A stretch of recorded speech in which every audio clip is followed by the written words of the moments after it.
Today we talk about how can you link it accounts on your CallApp. We go to figure out the solution on how you can do that on your app.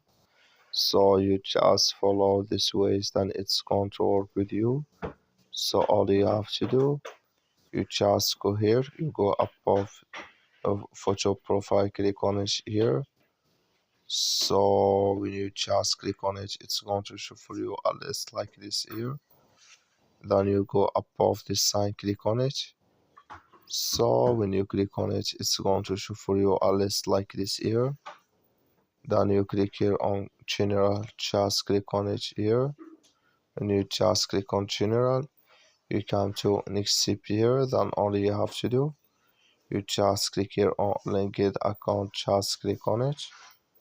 So then you come to this is it's going to show for you like this here, and here can you link it accounts here in this list on your CallApp. That's all you have to do. Thank you for watching. Don't forget to support us by like